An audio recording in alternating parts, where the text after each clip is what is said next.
Okay, well, thanks for joining us today at the TOOOL Lockpicking Village. The talk I'm giving today is key duplication. It's not just for the movies. My name is Tony Varelli, aka Byte Stealer, or some people just call me Byte. You can find me mostly on Twitter if you want to talk, and that's twitter.com at Varelli. I am a member of the Open Organization of Lockpickers, or TOOOL, and I'm based out of Iowa, and I'm a member of the Des Moines chapter there. So I highly encourage you that after this talk today, stick around, keep checking out the Lockpicking Village in DEFCON safe mode. We're gonna have a lot of great talks going on. A lot of really smart people when it comes to locks, bypassing them, and physical security. So I highly suggest you stick around for those talks as well. Today I'm going to cover two types of key duplication. The first one I'm going to cover is how you can 3D print a key, and the second one will be molding and casting a key. This gives you two different attack vectors, specifically because in option 1 of 3D printing a key, you never need access to that key. And with option 2, we can go a little bit further with what we can do on complexity of keys. You're not limited to the key type, we'll say. So first we're going to cover 3D printing, and it's way easier than you think. There's a few things you're going to need, obviously, which is a 3D printer, the material you need, and I'm going to go through that entire list now of what you need. So first of all, you're going to need a 3D printer. The 3D printers I work with are an Ultimaker 2 Plus, and I also have a Prusa i3 MK3S. These are just the printers I own. That's why I use them. If you have your own printer, it should work well. Some lower end printers, sub 200, sub 100 printers might have problems with this. But if you're experienced with 3D printing and you know how to really dial your settings in and get it configured just properly, you might have success with even some lower end cheaper printers. A lot of questions I get about the 3D printers are, what size nozzle diameter do I use? It's a 0.4 millimeter nozzle, and I normally print at 0.1 millimeter layer heights. You could get away with 0.2 millimeter layer heights. I just go for the 0.1, especially if you're doing higher security keys. And I use PLA plastic all the time. You could use something stronger if you wanted to, but PLA works perfectly for what we're doing here. The next thing you're going to need is the key you want to duplicate. Now, you absolutely do not need to have access to this key. I can't be the only person who has a friend on Facebook or other social media who is not security conscious and they're new homeowners or something along those lines, and you see this picture where they're like taking a big smiley picture and like holding their keys up. If you get the right angle on that key, you can take that photograph and use it to duplicate a key. If you are a real world pen tester, and you can get a photograph of a key, for example, if you have the ability to walk up to a security desk and on the background of the wall there's keys hanging there and you can get a photo of those, that's all you need. If you can get a photo and you can identify the type of key, you can use those to duplicate the key from a photo, which is a really cool attack vector compared to casting and molding a key, because that you do require access to the key for at least a short period of time. For the examples I'm going to show today, I just did a basic quickset KW1 keyway. And then you're going to need a measuring tool.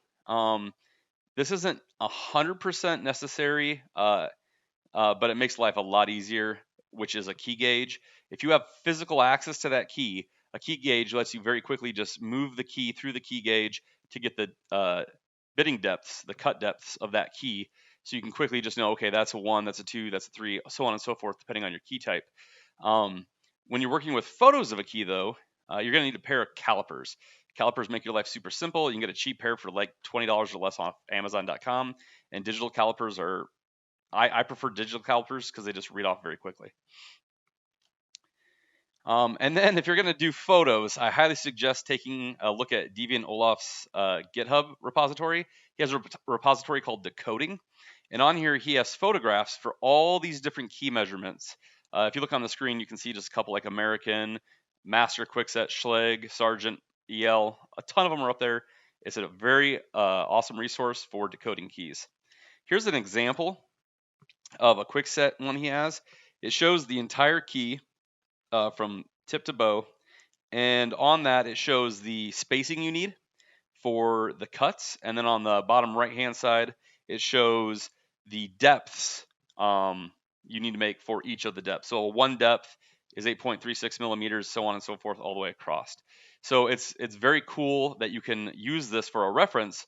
I'm not going to cover filing keys down, but this would be very good for that kind of reference if you're measuring to have that information. He also has photos on his repository that look like this.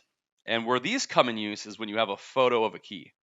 So for this example and for this presentation, I just went out and searched quickset key on Google Images. And I got this key, I brought it into Photoshop. Now you can use any photo editing software you want. I happen to have Photoshop, but you can use GIMP or anything else.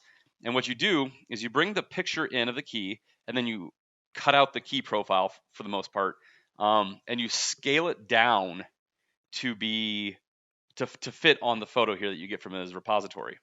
So here's a picture that I brought in and scaled down off Google Images. Now, it may not 100% line up all the time, depending on how much you fiddle with it.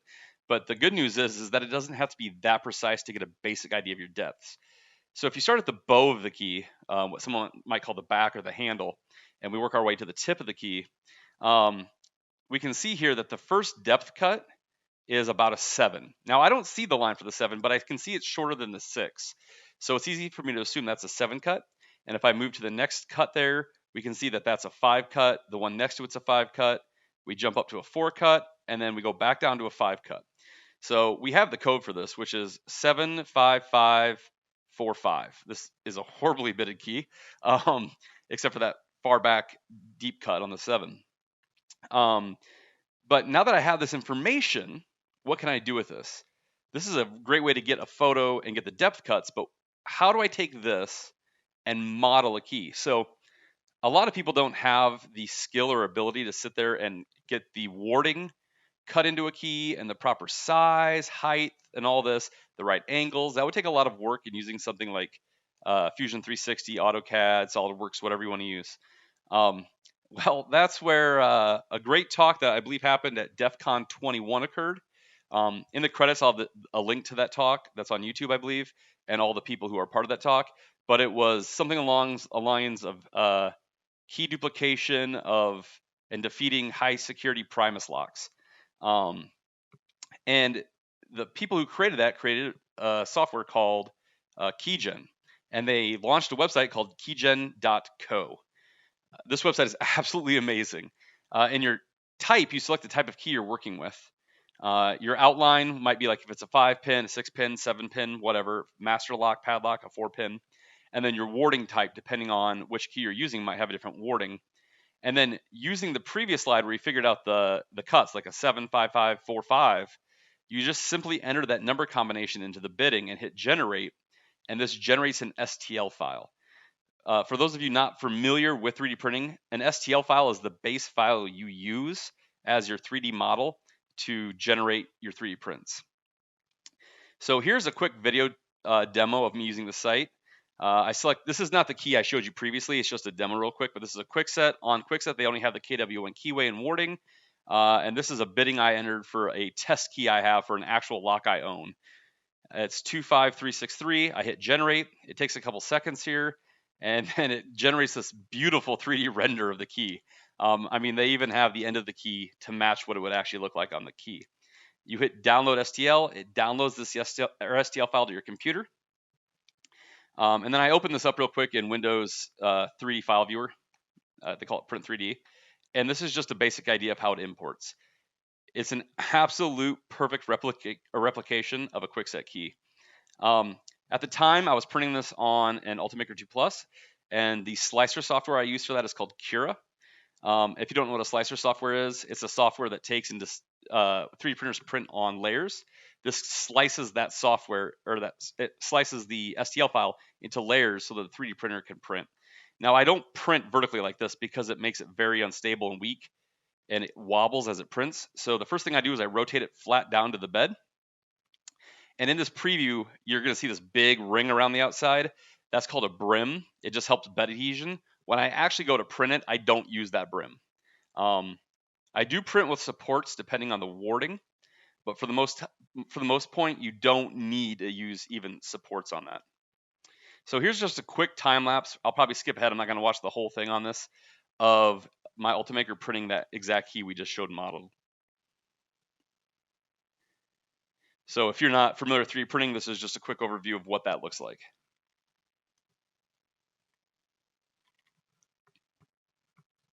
The gap you see on the bottom is part of the warding.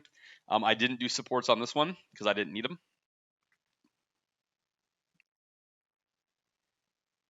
And you can see towards the top there, there's a little bit of stringing between the cut. That's simple. When I'm done, I usually take an X-Acto knife and just clean that up.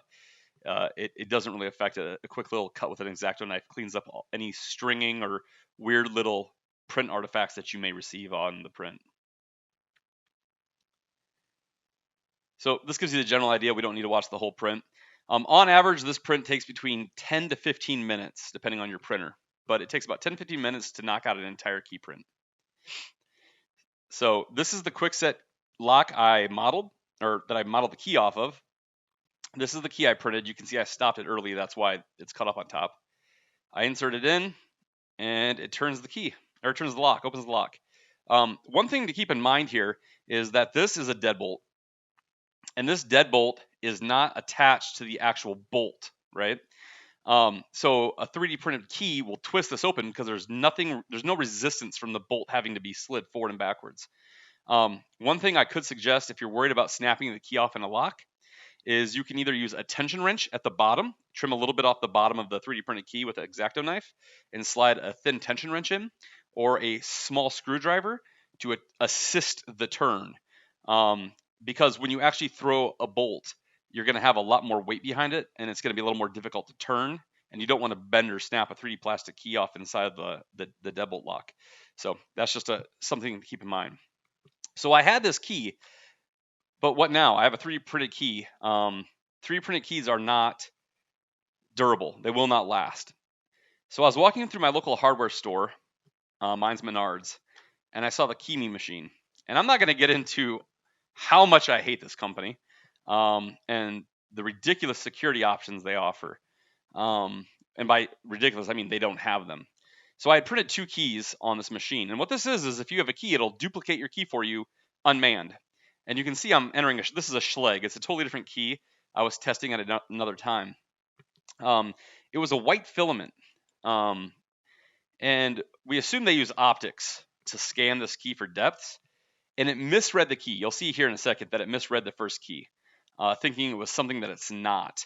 And it failed. I had also printed this in a black or a dark gray PLA as well. And I'll show you that here in a second and how that works. So you can see it says here, this is a less common key. It thinks it's some weird Schlage, which it absolutely is not. So at this point, I was confused why it wasn't working. So I canceled out of this, and I decided I'm going to try again. And at this point, I went ahead and pulled the white key out, and I put the darker key in, and it definitely helps. So I would suggest if you're going to take this attack vector to the point where you want to try to get a real key made from it, that you use a darker PLA, don't use white, something that's going to be super reflective. So here's the dark gray key. I'm being very gentle shoving it in because it's got spring-loaded shutters on it, and I didn't want to snap it off inside there. And yes, you did see that correct. That is an NFC reader, RFID reader on one side, and it's got a fingerprint scanner on the other side. That fingerprint scanner's purpose, as horrible as this is that you can save all your key profiles in the cloud. So if you don't have your key with you, you can always come back and duplicate it later. I don't want to get into the security implications of that. So you see that it's $1.99 to get a key duplicated here, standard brass. If you'd like, you can get your Mickey Mouse or Darth Vader key, but this is for testing purposes. So after tax, it was $2.12. This is the part where I turn the camera away as I insert my credit card to pay for this transaction.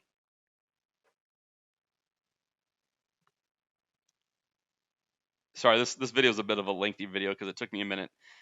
Before they had this Key Me, they used to have a machine called Minute Key. And I liked the Minute Key. It worked well. It was very simple. There wasn't all this extra save your data, all this different crap. They're trying to do an upsell here. I get a secondary key here for a few bucks cheaper. I'm like, no, I'm good. I just need to test to make sure this works. And then they want your email address so they can email your receipt, aka mark it to you. So, of course, you know me, I enter my real email address.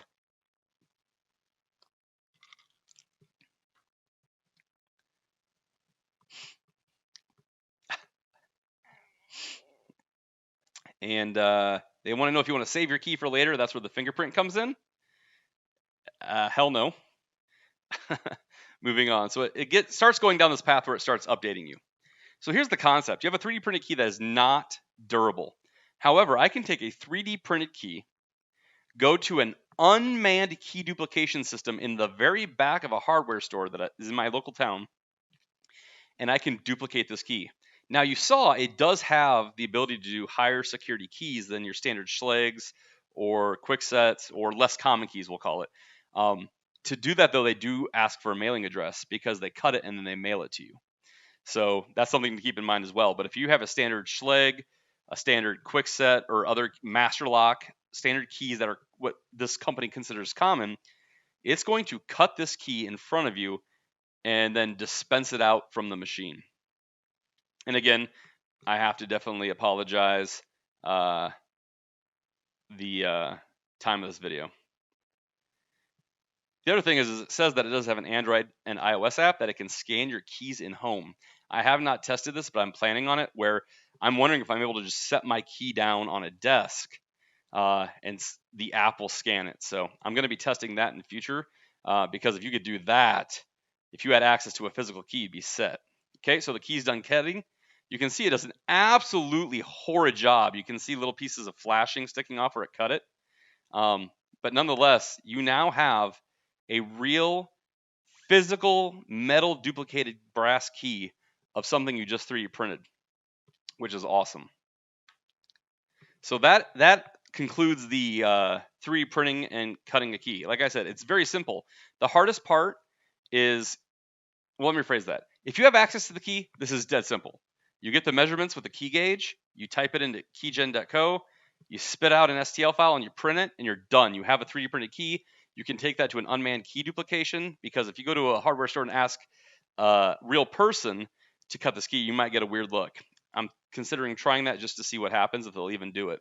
But you'll have a physical key if you can go to an unmanned key duplication center. So now we're going to go into molding and casting a key, and this is where you start to feel a little more like James Bond or a spy in this case, because you're starting to do a little more covert, see it in the movies kind of stuff. And the cool part is you got to play with fire. So where did I get the idea to try this? So I've been wanting to try key duplication for a while now, but I'd always seen every video. You need a clamshell. You need something to put the clay in to mold this key in. And they're always milled or CNC'd out of like an aluminum or some kind of metal. And I didn't have access to that. I live in a very small city, like population 10,000 people. And I didn't know anyone. And if you were to send this off to be done, it would be kind of a high cost. And then Deviant Olaf put out a video on his YouTube channel, which if you're not subscribing, I don't know why. You absolutely should be subscribing to his videos. He put out a video and he talked about how you could absolutely 3D print this. So I went out and searched Thingiverse for a 3D printable clamshell. And lo and behold, I found one. And I'll get into who that's by here in a second. So once I saw that, Deviant talks about every little thing you need to cast a key. He goes step-by-step process on how to do this. So I watched his video, took inspiration from it, and tested it myself. And here's a link at the bottom, if you're seeing that, to his original key molding and casting video. If you don't know who Deviant Olaf is, there's his beautiful mug right there. His website is deviating.net, Deviant Olaf at Twitter. Check him out on Twitter for sure. So we're going to go over everything you need. There's a much higher bill of materials on this. So we'll just go through them one by one. I try to give you an idea of where you can get them off Amazon pretty cheap, and or the prices you can expect to pay. So in this case, you are going to need physical access to the key you're wanting to duplicate. If you prepare ahead of time, which I'll talk about in a second, you don't need much time. You maybe need like anywhere between 15 to 30 seconds hands-on with that key. Depending on what you're allowed to do on a job or your story for your job, you could get access to this key for like requesting access to a server room or wherever you're trying to access specifically. And you need that key, you may have just enough time to get the mold of that key. And again, I did this all with a quickset KW1 key. Then you're going to need a low melting point metal. So I do this demonstration at a lot of cons, and some of these cons have kids. One metal that Deviant talks about, and if you talk to other people, they suggest, is called woods metal. The problem with woods metal is that it has lead in it and other toxic chemicals that, when burnt, the fumes rise up and you're breathing these in. Woods metal is relatively cheap. You can get a lot of it for a very low cost. However, because I was going to have kids touching the metal after they're done, melting it themselves, all this different stuff, I didn't feel comfortable using a woods metal because of the toxins. And talking to some people in the TOOOL Slack, they suggested fields metal. Fields metal is much more expensive by weight. I was able to get a small little brick of it, probably about 2.5 to 3 inches by 3 inches by 1/4 of an inch thick, for about $35 off eBay. That's the exact link to the one I buy. This is a reputable buyer. He's got 100% positive feedback as of this presentation, and he's always sent me the products I've needed. I did a con in Omaha, Nebraska, and at that con I ordered 5 different bricks, and he got them to me, and he was willing to work with me on price, which I thought was awesome. So this is where I get my metal. It's fields metal. It's very low point metal, like the picture shows. It melts at about 144 degrees Fahrenheit, and it doesn't have the toxins in it. And then you're going to need something to melt that brick you get down, so you can make ingots. Deviant has some really cool big like melting pot that he bought. I looked it up on Amazon. I think it was like 35 or 40 bucks. He might have gotten it cheaper somewhere else. But I was walking through Walmart one day in the camping section, and I saw this cast iron skillet, and it was like $5. So I was willing to drop $5 on a cast iron skillet, which I bought. Obviously, I only use it for this purpose moving forward. And then Deviant had these perfectly square, small ingots of his metal. And it just so happened that this ingot was exactly the right amount of metal to mold and cast one single key. So I reached out to him on, I can't remember if it was Twitter or Slack, and talked to him, and he's like, "Oh, dude, it's awesome. They're these ice cube trays." So these are these silicone rubber ice cube trays that are meant to make tiny ice cubes. So you can drop them in the mouth of a bottle of water or soda, and they're super tiny. You can get them off Amazon, and you get 2 trays, which make a ton of ice cubes, or ingots in this case, and they're $10 for both of them. Again, these prices might be different now, especially with COVID going on. They could have completely changed because all prices and availability on Amazon are off the charts compared to what they used to be. But I got 2 of them for $10, so you can either use them both or use one for key casting and one for your ice cubes. Then you're going to need the clay, and the clay is what you actually mold the shape and the indent of the key into. And Sculpey is something that Deviant recommended. One tip: when you search Sculpey clay on Amazon, select all the colors available. The reason I say this is that the price varies based on the color you select. I don't know. I don't get it. I've gotten yellow and green so far because they're usually between $2 to $3. But if you select like black or white or orange, it might be $7 to $10 for the same size, the 2-ounce size I buy here. This 2-ounce size, you can see from the picture, there's indents along each of the thing, and it pretty much, it's got 4 like logs of clay. 1 log of clay is exactly what you need to cast a key. So you get a minimum of 4 castings. I found that you can reuse this clay over and over again. It does dry out over time. It is heat set. It's oven baked clay, so heat sets it and makes it hardened. So you're not going to get 100% reusability over and over again, and your results might vary. But I've gotten 4 or 5 keys out of a single piece of clay. But again, it all depends on how hot you heat your metal to before you pour it in. And then you're going to need some kind of talcum powder. I bought mine at Walmart. I bought the little baby powder. It's a little size about this big. It's a travel size baby powder, and it's perfect. And this just stops the clay from sticking to itself. So when you cast take the 2 pieces of the clamshell and stick them together, when you pull them apart, they separate without the clay sticking together and ruining your whole mold. Then you're going to need the clamshell. I 3D printed mine from Thingiverse, ZBZZN Boris. is the person who created this. There's a bit.ly link I created to link straight to the Thingiverse link for that. It works absolutely perfect. It's 3 pieces. You're going to have a left and a right to your clamshell base. And this base is awesome. In Deviant's video, he had an aluminum one, I believe, and then he used like a C-clamp to clamp it to hold it together and like kind of stabilize it on the table. This base you print for it works absolutely perfect. I love this clamshell. I've used it over 100 times, and there's no deformation. It absolutely does not deform. It holds up to the heat. You have to realize that when you print PLA, you print at a minimum usually of 190 degrees Celsius to 220 degrees Celsius. And we're only hitting around 140 to 160 degrees Fahrenheit. Now, unfortunately, I use American units. I wish we'd switch to metric and Celsius, but I don't understand it off the top of my head. So you could do the conversion, but the point is you never get close to that melting temperature or the glass temperature of the filament, so you're going to be absolutely fine. Then you're going to need a melting ladle. This thing was like $10 off Amazon. It's for melting lead, casting ammunition, things along those lines. It was $10 on Amazon. It fits a perfect ingot inside of it, and you can hold a lighter underneath it to melt that down. Then you're going to need a lighter. Deviant suggested a torch lighter. I do as well. I think it puts out a little more heat than just a standard lighter. But I've tested with Fields Metal. You can use like a tea candle or a standard Bic lighter or a Zippo lighter. It will get it hot enough over time. It's just not as fast.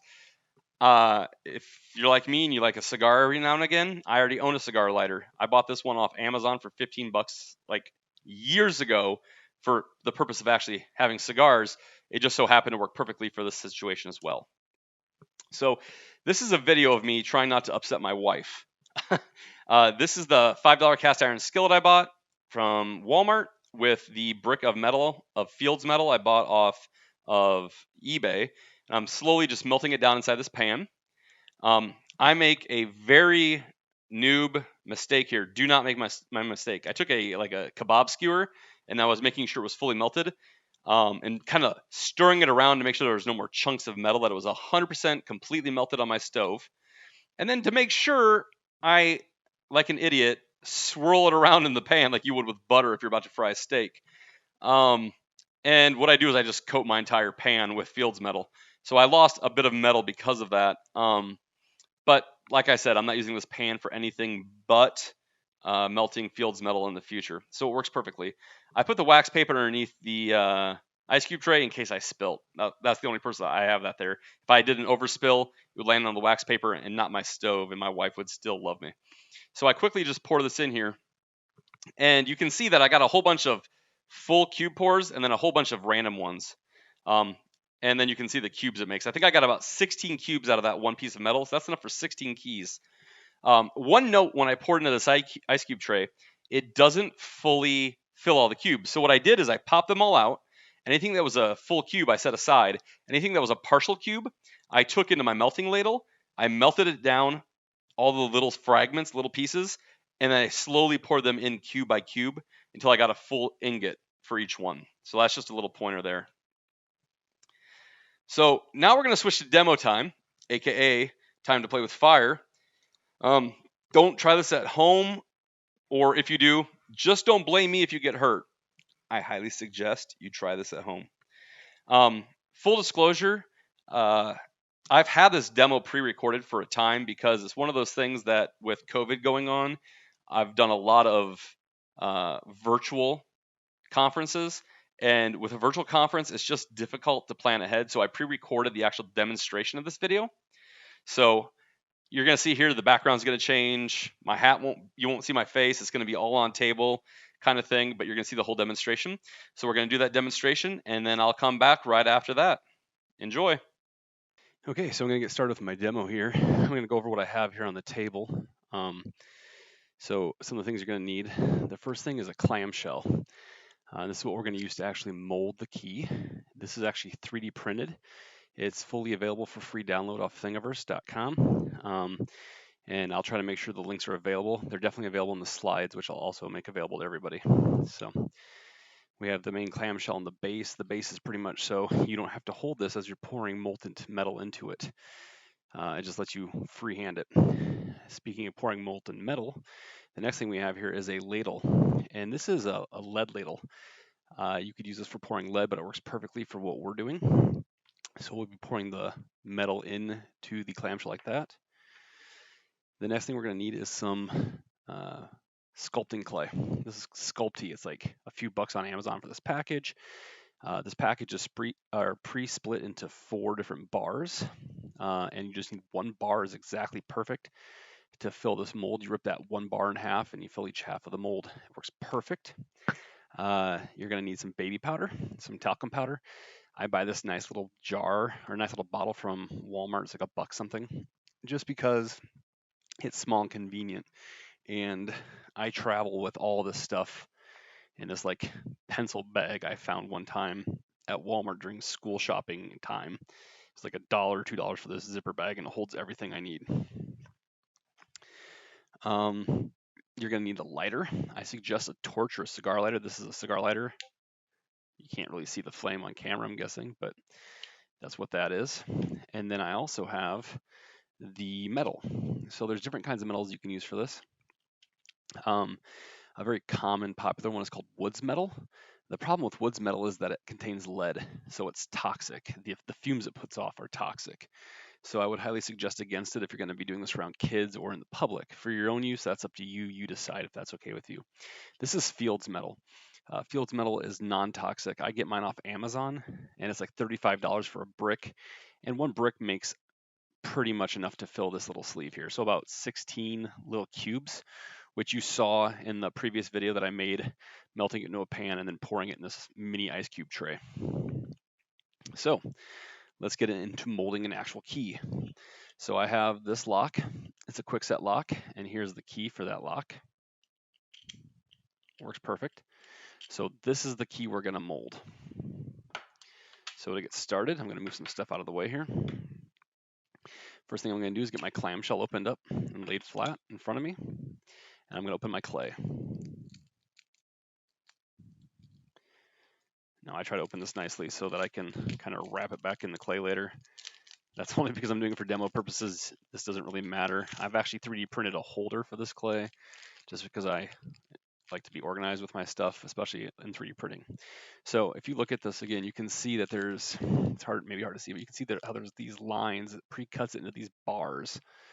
And this 1 bar is exactly the right shape. So if I take this bar and break it in half, or relatively in half, like so, this is exactly perfect for each side. So just take one and mash it up just like Play-Doh, soften it up just a little bit. And then what you're gonna do, and it's up to you, some people like to take talcum powder and put this in so the clay comes out easier. For demo, I don't really care. If you needed to do multiple back-to-back, maybe that would make sense. Otherwise, it doesn't matter. Anyways, I get it into about a shape like that, and then I just push it down into the clamshell. And try to get it as flat as possible. So I'm pushing it down in, I'm backfilling this big gap at the top, the big void at the top.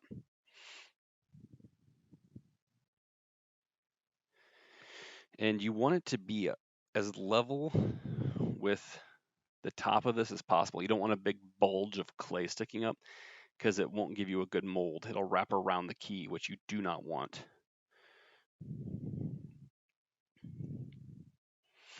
So get this as flat as you can. Again, it doesn't have to be absolutely perfect. When you squish these two together, you're probably going to get some leak out. That's fine. Just get it as best as you can. So you can see I have it.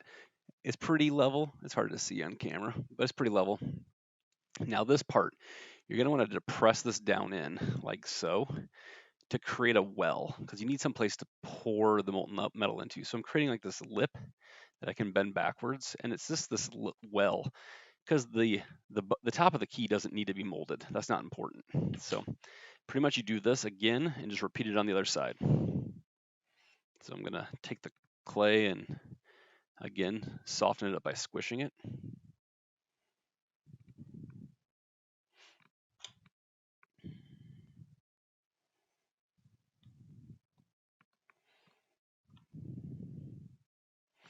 And you want to make sure that you go above the border here. You want that lump, and then you want to press it down to flatten it out. Otherwise, if you try to like skim it in, you might get an air pocket below, and when you squish the key in, all the clay moves down and you won't get a good impression. Okay, so I've pushed it all down in, and I still have a bulge. So now I'm going to work on getting that bulge down so it's not above the plane of the top of the clamshell. And again, I'm going to fill this void in on the top.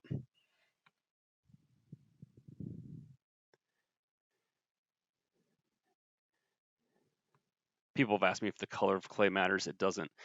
Literally, if you go on Amazon, one day one color is cheaper than the other color.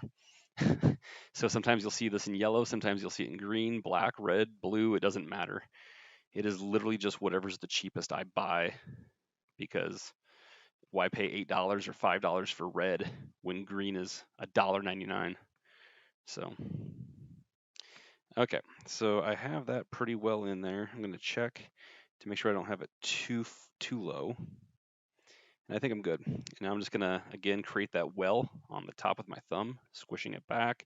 So I create a lip, and when I put these two together, it'll create a pour spout, kind of like this, that the metal can go down in. So now the next important part is to cover these two pieces, or these two sides, in talcum powder, so that when you push the two clays together and you separate them, that they separate and they don't just stick into one big glob of clay. So you just take a little talcum powder and sprinkle it on both sides here. And then just take your finger and rub that talcum powder across the top of all the clay.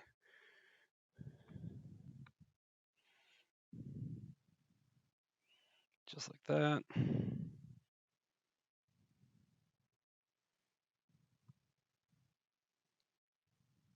Double check this. This seems a little bulgy. Now that I've pressed it down, I'm going to put a little more powder on. Okay. So we have these both sides coated. They're good to go. So I'm done with the talcum powder. I'm done with the clay. So the next thing we're going to need here is we're going to need the key. Now it's important that when you press this down that you think about this key as having two halves. Have one, have two over here.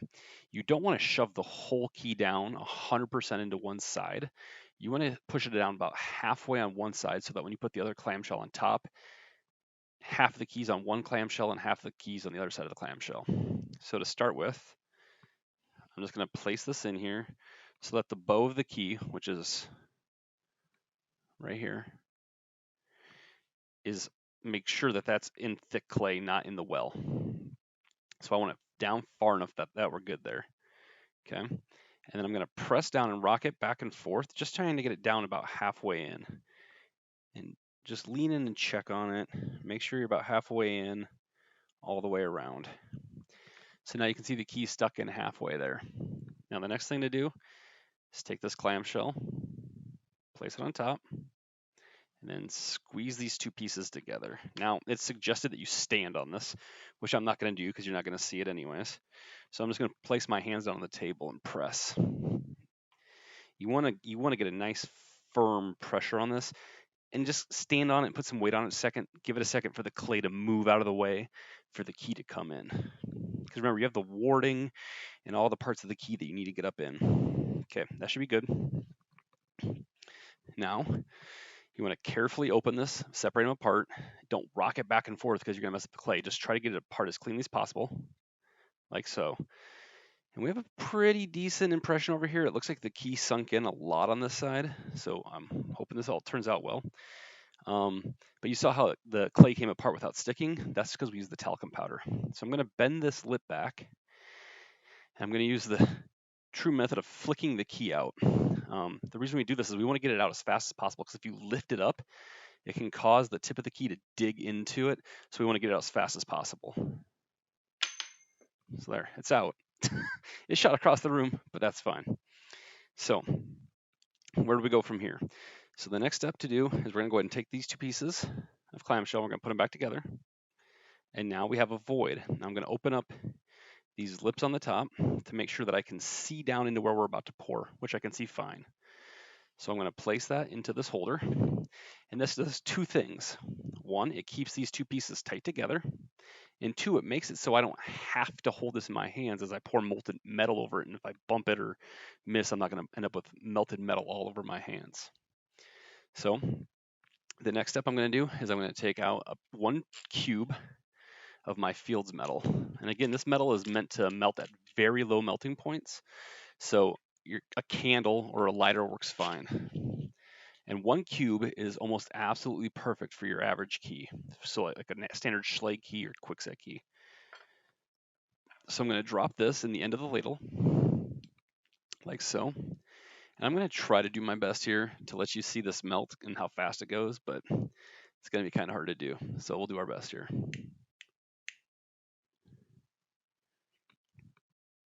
So I can already see it moving. So it's already starting to melt.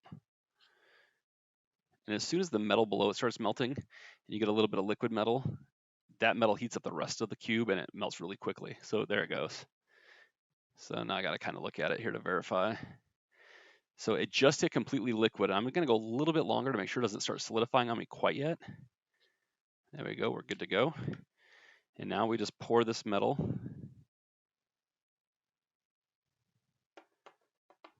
down in. And I'm kind of doing this because I want it to get down in. And I want any air bubbles to get out. But that should be good. And now we just let it sit. Now, depending on how long you heat this for, let me bring this in. This is silicone, so I can put something hot on it and it won't melt. Depending on how long you heat the metal for, it's going to take longer to cool. Now, this takes quite a bit longer to cool because it's such a low melting point. If you use Woods metal, the toxic stuff, it doesn't take as long to do. If you watch any of Deviant's videos, you'll see that he uses his clamshell is actually, I think it's milled out of aluminum, which if you think about what aluminum is, it's a heat sink. So that would help awesome to cool the key faster. Where this is plastic, this isn't going to act as a heat sink. So if you can get a metal clamshell, great. Again, it's not needed. This is super simple to make. It's probably like a few dollars worth of plastic in this. So it works really well. You don't have to have metal. If you've ever seen it, when I first started, that's what I thought. I thought, oh, I didn't have a metal clamshell. How am I supposed to try this? And when I saw the 3D printed one, it was fantastic.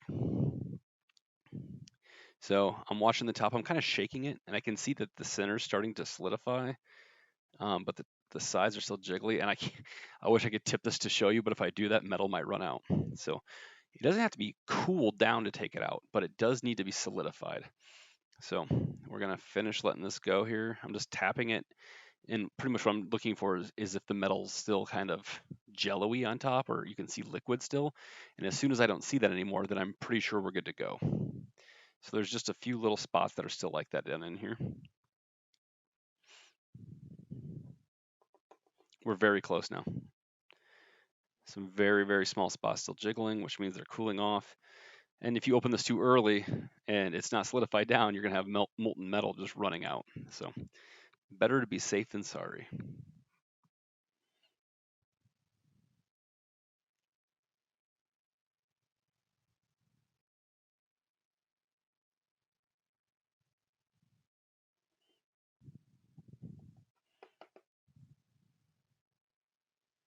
Okay, it looks pretty solidified. I'm going to give it a couple, like 1 more minute here just to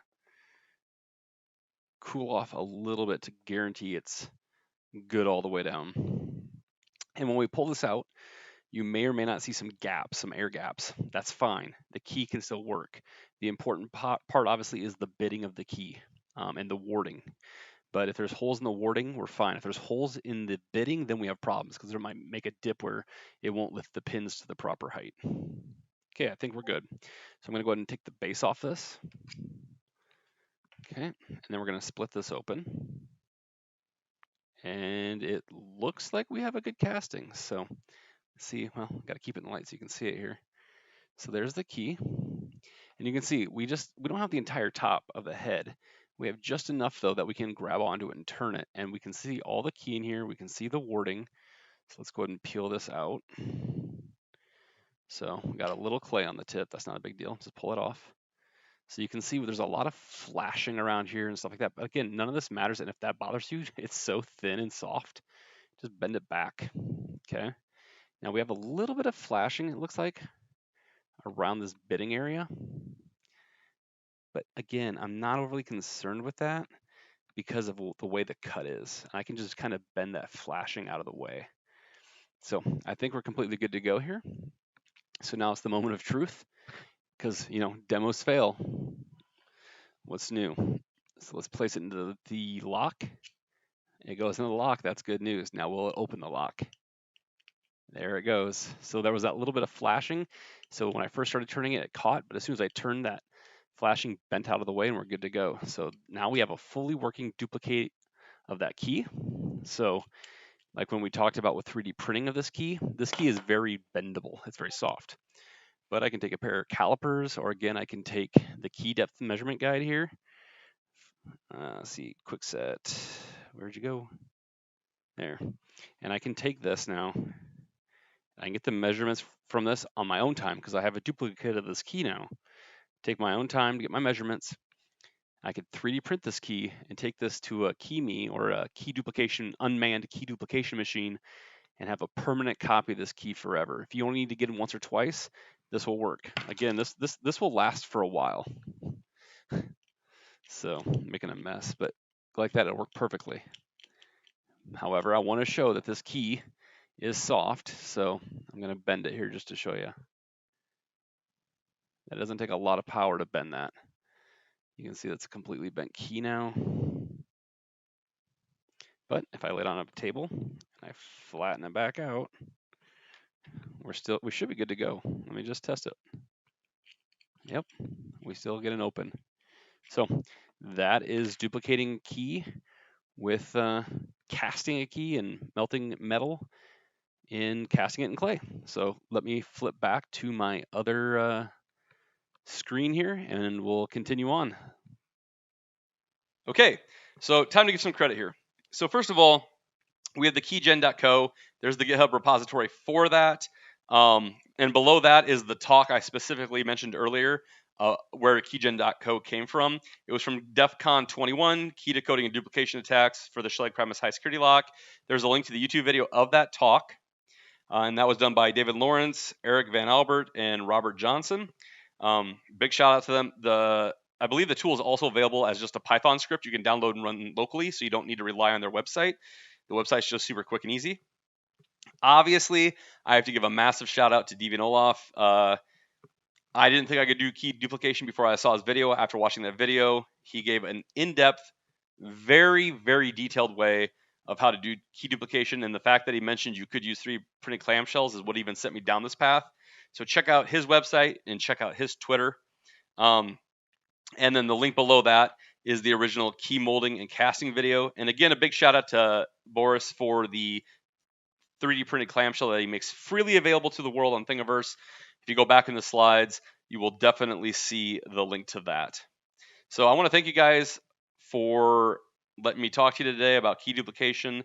If you have a 3D printer, please give this a try. It's super simple. Just enter a random bidding code, if you will, just to test it out and print a 3D key, just so you can see how easy it is. If you have your own key, go ahead and duplicate your own key just to test it out and see how well it works. It's super simple using the keygen.co. If you have any questions, any comments, or anything else you want to talk about, again, hit me up at Twitter, at Varelli. It's the easiest way to find me. And then questions. If you have questions, obviously I'll be sticking around. You can find me in the Discord channel. I'll be available to answer any questions you might have, details about printing, molding and casting, anything like that. So again, I want to thank you for taking the time to watch this presentation. I hope you have a great DEFCON safe mode, and stick around at the Lockpicking Village with TOOOL for all the other amazing talks that are coming up. Thanks a lot.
Okay, thank you very much for that, Bite.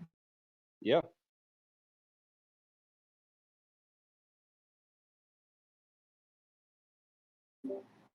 So there seems to be an issue with the Q&A channel, so people should feel free to just drop that in the general text channel.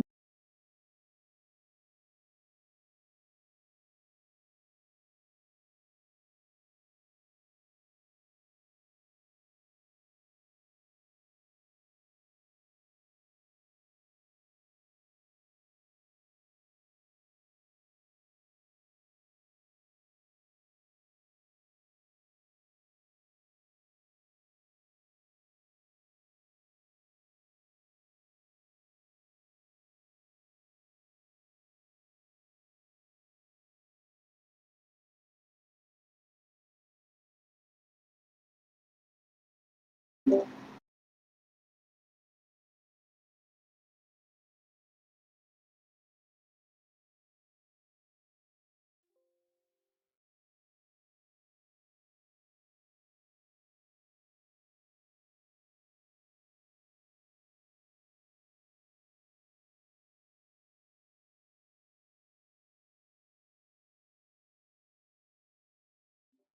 we'll just give people another minute or so to type their questions in.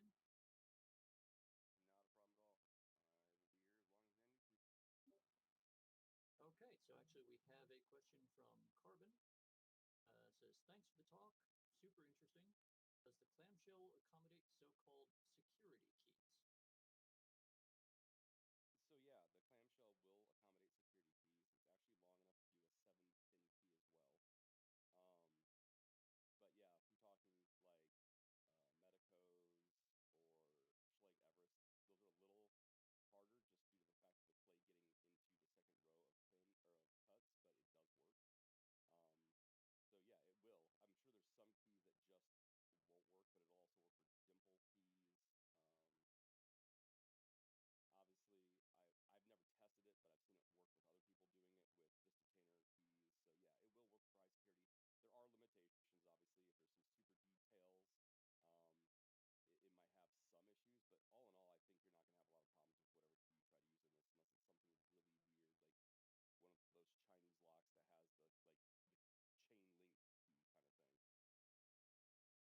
of cuts, but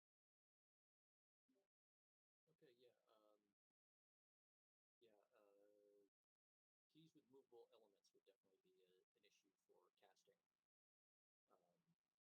So yeah, it will work for high security. There are limitations, obviously, if there's some super details. Um, it might have some issues, but all in all, I think you're not going to have a lot of problems with whatever key you try to use in this, unless it's something really weird, like one of those Chinese locks that has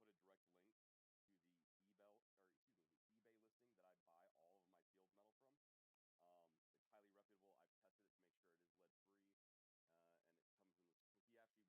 with movable elements would definitely be an issue for casting.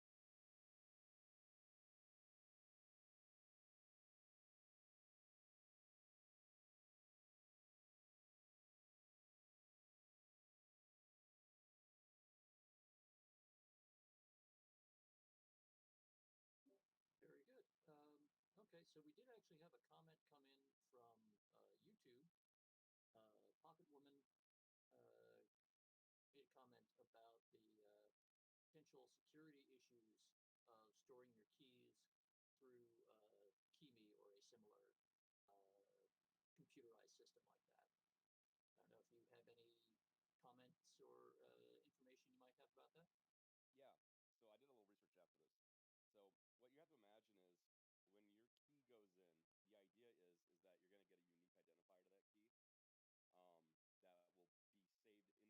for a fact on if you don't choose to save your key, if it's still uploaded to the cloud.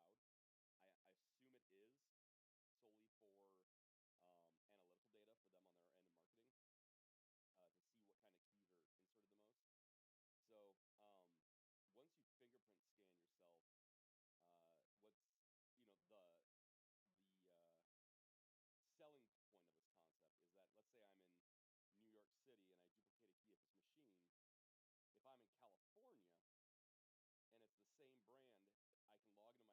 and from there, I can actually get that key reprinted right then and there, made based off a key I have, or they can mail me one in the mail wherever I'm at if I need it. So the idea that not only is there something that is a biometric signature of yourself, your fingerprint, is now stored on the cloud. Your cut depths for keys that are probably to your house or office are now stored in the cloud. And my big security concern is for businesses that have, use low frequency RFID key fobs to get indoors. The fact that this can duplicate that without question is kind of interesting. That I could make duplicates for my friends to areas if I had access to it, or a rogue employee who's planning on quitting with nefarious intent could quick make a duplication of their key fob, turn their key fob in, but still have access. And if you're not a well-ran security company and it's not a unique key fob per user who they can take out of the system, then that's a problem. Or for example, a guest pass, copying a guest pass, if you were able to hold on to one long enough if you were doing a job. So yeah, there's a lot of security implications about it, hence why I'm not a fan of KeyMe. I know a lot of locksmiths absolutely hate these machines, and to be fair, it didn't show well in the video. The cuts on the keys are not nice and clean. Like there's still some sharp points and a little bit of flashing on some of the areas of the cut that if you really cared about making it work well and not destroying your lock over time, you'd probably want to take some sandpaper too,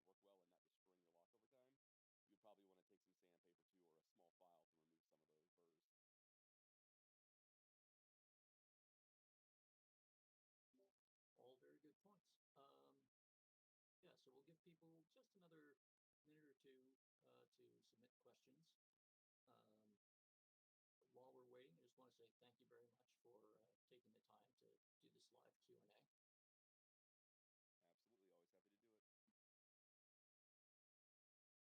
Absolutely, always happy to do it. One question that I've had in past when talking about this that might just be out there for people to want to know. No,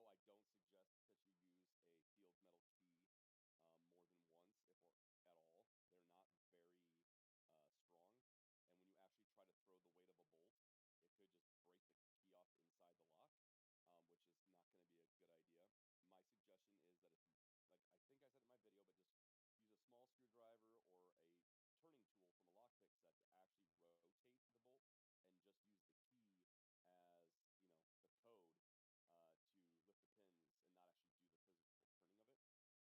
sealed metal key more than once, if or at all.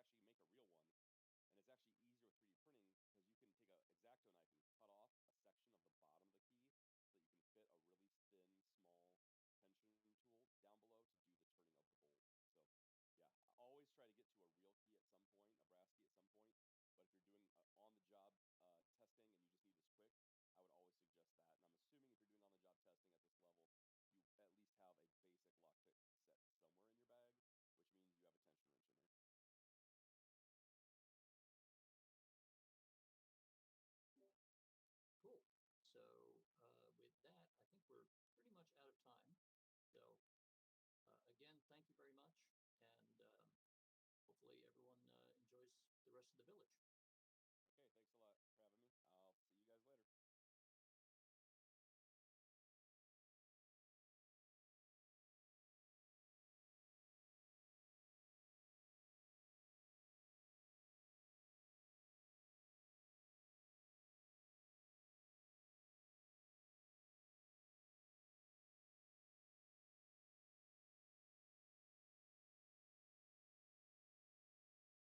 lockpick set somewhere in your bag, which means you have a tension wrench in there. Cool. So with that, I think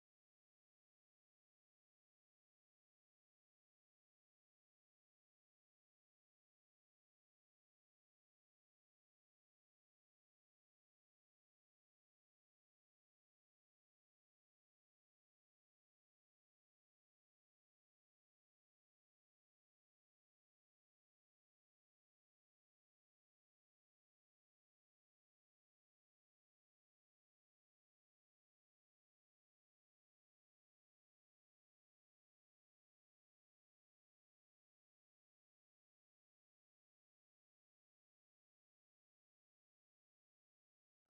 Welcome to the Lockpick Village. We are the Open Organization of Lockpickers, an international nonprofit organization dedicated to teaching hobbyist lockpicking, sometimes called lock sport.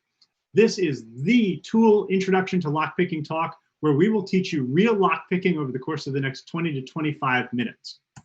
To begin with, though, we have some rules. Because we are the good guys, the white hat hackers, ethical lock sporters, we have 2 rules that we're very serious about. First, don't pick locks which you don't own, which includes the locks in your apartment or the other institutions that you're at. And also, don't pick locks upon which you rely. We want lockpicking to improve your safety and improve your ability to control your surroundings, not damage the locks or damage your personal safety. So follow those 2 rules, help us improve the impression of lockpickers, and help yourself stay out of trouble. The type of lockpicking we're talking about today is pin tumbler lockpicking, and it has 2 tools involved. Not 1, not 3 or more. It's 2 hands with 2 different tools doing 2 different tasks inside the lock.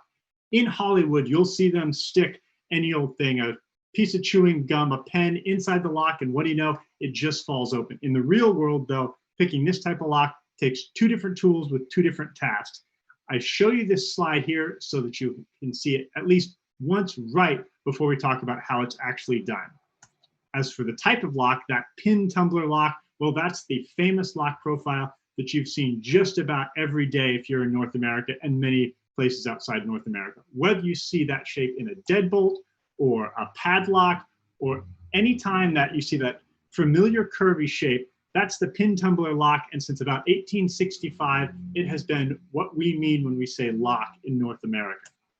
You're used to seeing it from the outside. What you're probably less used to seeing is the inside. Let's go past that front face and look behind it. Here's your X-ray view and some vocabulary terms. There's a lot of terms here. The one I want you to focus on is that one right in the middle, that blue pin, which we call the driver pin. Obviously, they're not red and blue in real life, and we can't really refer to them as 1 pin, 2 pin, red pin, blue pin, nor can we refer to them as top and bottom pin, because in Europe, when they have these types of locks, they can often be inverted. And since they've been doing this longer than we have, they win. We don't call them top and bottom. We give them functional names. And the driver pin's job is to push down on that key pin. The key pin holds the driver pin up, and the spring makes sure that gravity doesn't affect what happens with those pins. If you want to think about it, the driver pin is the lock because it's the piece that's half in and half out of that plug, that yellow plug that turns. If the driver pin sits right there, then the lock stays locked, and the spring and the key pin are just there to make sure that unless and until the proper key is entered, that driver pin is in the way. We talk about the driver pin being in the way. What we mean is it's at this dotted line called the shear line. The shear line isn't a part of a lock, it's a place, or it's really an absence of thing, which is the separation between, again, the plug that turns and the housing that doesn't. As long as there's something at that shear line, usually the driver pin, the lock is locked, won't turn, and won't open. Here's what it looks like when you try to turn the lock with the driver pin still in place.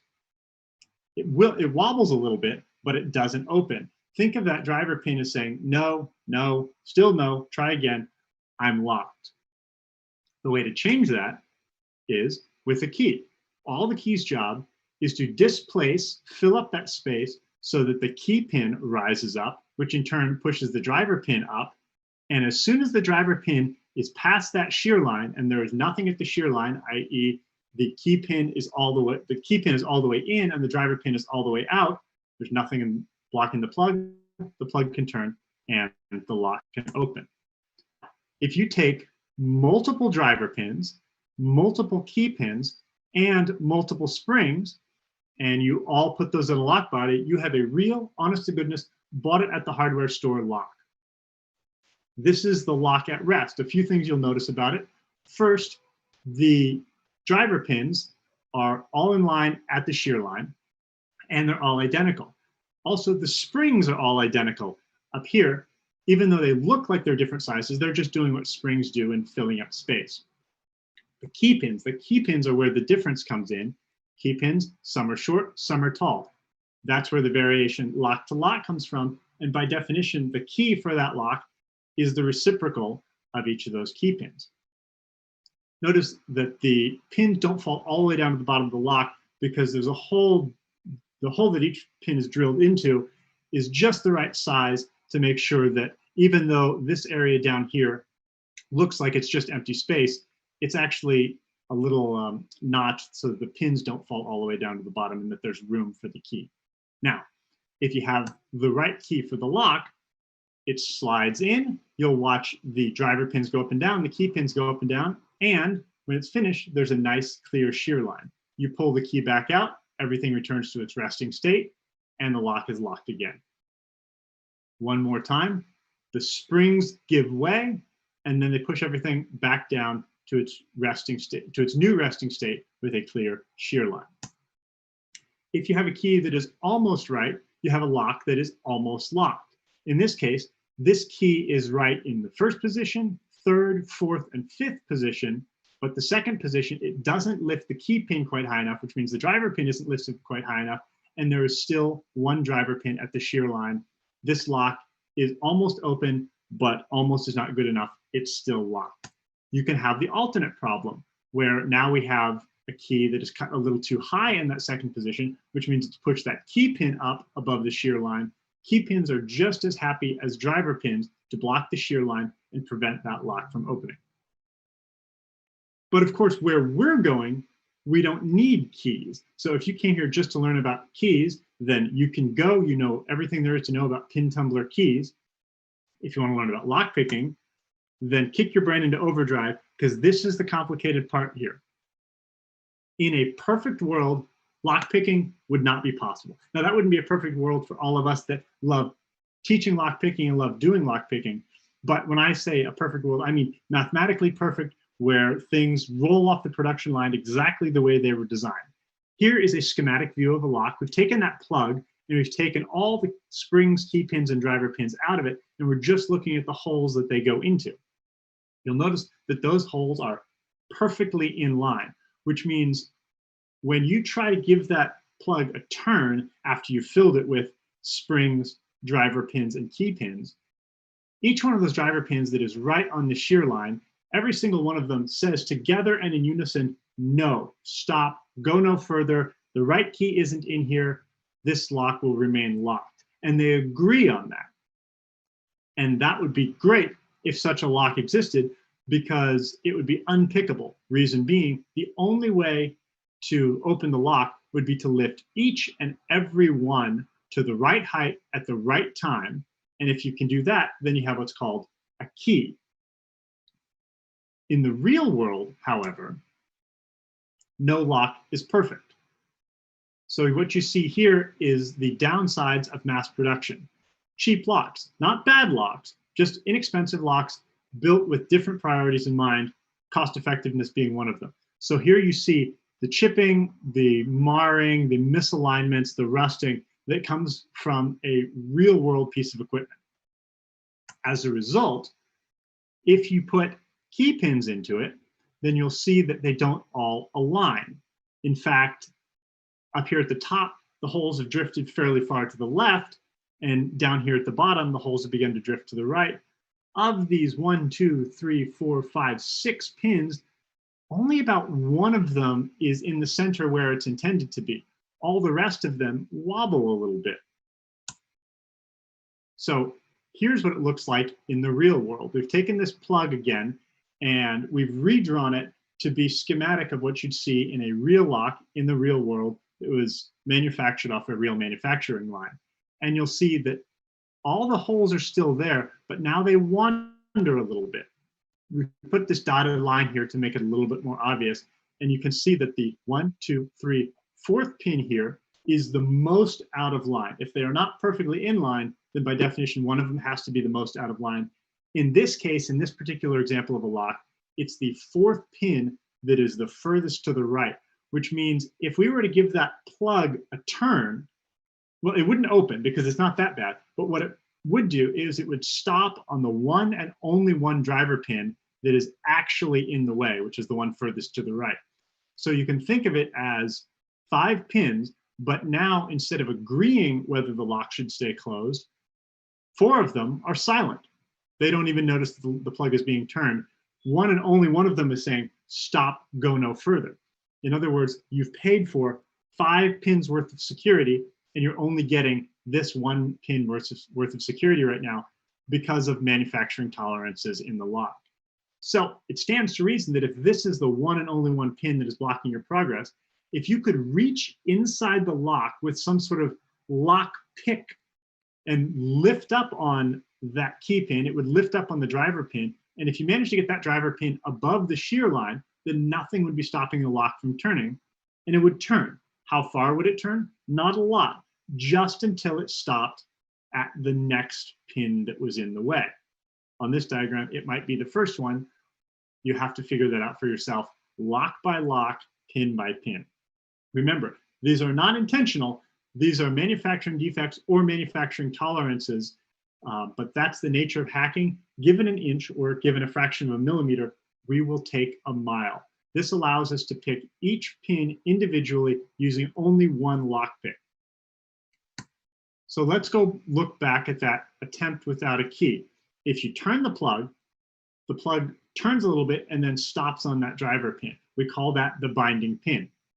If you can find the binding pin, then your job is solve the binding pin. Lift up on it just enough such that the key pin pushes the driver pin above that shear line, and watch what happens, something magical. The plug turns under the driver pin and the driver pin can't go home again. One more time. Once the driver pin goes above the shear line, the door closes behind it and it traps it up there. In other words, it's mechanical autosave. It's like a ratchet mechanism, not designed that way. It's an effect of the manufacturing tolerances, and we're going to exploit the heck out of it to allow us to set multiple pins in a row until there are no more to set and the lock falls open. Here's what it looks like in practice. We're first going to tension the lock. If there's no tension, then you're not picking the lock, you're just lifting up pins and they'll fall right back down. You need to tension the lock to create that bind in the first place. Once you've created the bind, your next job, find the bind.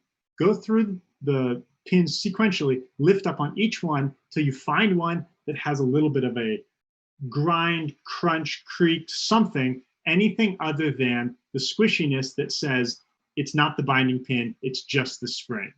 This may take a little bit of practice, keeping track of where you are in the lock and learning how to feel the subtle differences between the pins. That's the skill of lockpicking. But as you get better at it, you'll be able to find each binding pin, push it up just the right amount, get the click, get the feedback, get the little bit of turn of the lock that tells you it's set, and then you go on to the next one. Do that for as many pins as there are in the lock, and the lock will just fall open. This is not like a big safe lock where you gotta ka-chunk it open at the end, because you've been turning since the very beginning and taking away each and every obstacle to the turning. So if you just put the tension in, start turning, that same constant steady pressure will serve you all the way through the end. And every time you set a pin, the lock will turn just a little bit more until when you've removed all the pins in the way, it will just fall open. Now let's take a look at one of the most common problems in lockpicking that will stop you cold, especially if you don't know to be on the lookout for it. We call it overlifting, and that's when you replace one problem with another by putting the key pin up above the shear line where the driver pin normally is. You see this person picking along had a short one in the 4th position and another short one in the 3rd position, which means when it comes time to pick the last one with a little bit taller key pin, they lift it too high and it gets bound above the shear line. The only way to get out of this position is to release your tension down here, shake the Etch-a-Sketch, and lose all your progress. So just like getting a haircut or salting the soup, you can always go back and do more. It's very hard to go back and do less. So light hands, small movements. Remember how small these pieces are and avoid overlifting. You'll save yourself a lot of trouble. And of course, if you do get stuck, that's okay. Shake it out, shake your hands out, shake the lock out, start over. You'll do better next time. We've talked a lot about what this hand is doing using the lock pick, but let's talk about the unsung hero, the turning tool. A lot of very intelligent pickers will tell you very seriously that in all practicality, the turning tool is what picks the lock, because the turning tool is responsible for putting that all important, constant, steady pressure on the lock. As far as how to apply that pressure, well, first, we like using that big finger, the precision digit, and put it far out on the turning tool so that you can use leverage and amplify any feedback you get. Next question, how much turning pressure? And I will tell you honestly, there is good reasons to do light pressure and there's good reasons to do heavy pressure. And someone who tells you one or the other isn't wrong, they're weighing different things. We at the Lockpick Village tend to tell novice lockpickers, start off with light pressure. That has a lot more to do with not damaging the locks or the equipment than it does with being the most effective way to pick locks. A lot of very good lockpickers tend to use quite heavy tension, but very carefully modulated heavy tension. They use the right amount of tension to get the feedback from the lock. So experiment with the tension levels, but most importantly, don't put on more than you can confidently, comfortably, and safely use. As for the type of picks, you'll probably have a lot of picks in your kit. We call this one the hook. We call this one the half diamond because apparently triangle is too hard to say. This is sometimes called a rake, a snake rake. There's lots of varieties of cool little wiggly ones. When you're just starting off, we recommend starting with these two, either the half diamond or the hook, because they tend to promote the best practice and give you the most accuracy in picking one pin at a time. Now, as you're starting off, there's a tendency to figure out how you want to lift in the lock. You can put it against the bottom, you can put it against your finger, you can float it in midair. Whatever works for you, mindful of the task that you're trying to do, which is feel very small things in a lock and get it to turn. So don't add any more friction to the lock than you need to, and don't rub up against the sides or other material in the lock more than you need to. But mostly it's a matter of personal choice, except that if you're doing something like this rocking lifting, I want you to make sure that lifting doesn't turn into crowbarring. These are precision tools, and if you're really digging, especially if you're using really heavy tension and you start getting really firm binds, there's a tendency to start crowbarring and the pick starts to bend, which means it's no good for anyone. If these are your tools, then that's too bad because you're out of tool. If there are tools, it's almost worse because then not only can we use it, but no one else can use it either, and it makes it harder to put on Lockpick Villages like we love to do. So as you're picking, be gentle. Remember that these are precision tools. I put up the picture of the bunny here, not because I think you're children, but because I know I've thrown a lot of complex information at you. And if I show you a picture of a crying bunny, you'll remember, be gentle, ease up, use the tools with precision. Now, if you're just starting lockpicking, there's a great activity that everyone would benefit from, and that's this. Pull the turning tool out of the lock. Just for this one time, don't try to pick the lock. What I want you to do is feel the tension. Think of this as a tension taste test, or as a springiness taste test. Reach into the lock with the pick of your choice, and on that one pin, just lift up on that pin. This is especially great if you have a lock. We've taken all the other pins out and there's just one to focus on. But you can do it with other locks too with a little bit of cleverness. Just lift up on that pin and feel what a springy pin feels like without any tension. Then, and only then, add the turning tool so that you have a little bit of tension. And now, if there's only one pin in the lock, you've created a binding pin. Now go in and try that one on for size. Feel that binding, grinding, crunching, scraping. Characterize it however you want, but being able to tell the difference between that binding pin and the unbinding pin without tension is the essence of lockpicking, and zeroing in on that feeling will make you a much better lockpicker. Of course, the most important part of lockpicking is practicing, and at TOOOL, we've gone to a lot of effort to create practice locks specifically designed for learning lockpicking. If you're at one of our Lockpick Villages, we have multiple locks that have some of the pins pulled out of them, so you can go from a 1-pin lock all the way up to a 6-pin lock and learn as you go, but you don't need TOOOL locks to practice. You can get locks at your hardware store. You might find padlocks like this. They work fine. They're cheap locks, but they'll teach you enough about lockpicking. You can also find just regular door deadbolt locks.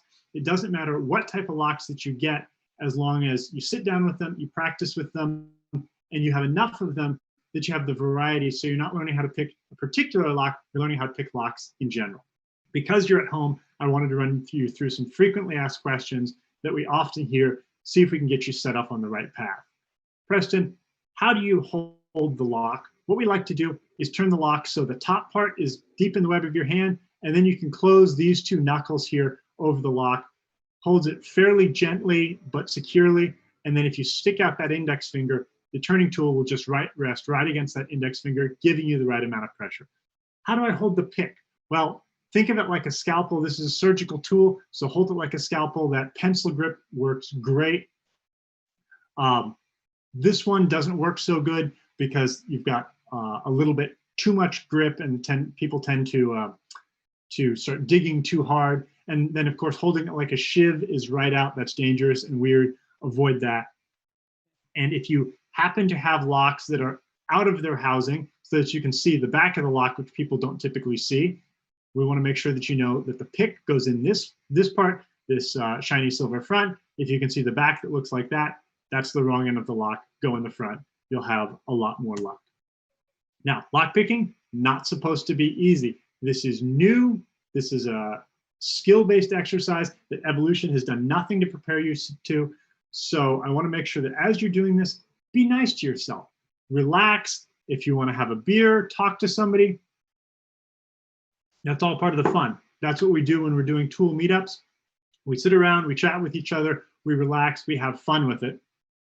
And if you don't know what that animal is, now you have seen a baby wombat and your day is better. And then traditionally in lock sport, no matter what the lock is, whether it's a practice lock or it's a project lock that you've been working on for weeks, when you get it open, say open. Own it, celebrate it. All locks you open are worth celebrating, and we want you to have fun with it. Lastly, if this sounds like fun to you, we are a membership organization. We have members all over the United States, Canada, UK, Australia, and many other countries. We would love you to join, be a part of the organization from your home or in person as soon as we can. So go check out members.toool.us. And of course, if you can't wait to get lockpicking, you want to get your hands on lockpicking gear as soon as you can, then tool.us/equipment has exactly the gear that we like to train people on, and we'd love you to get started on it too. So happy lockpicking, practice, be gentle, celebrate your wins, and we'll see you at the next Lockpick Village.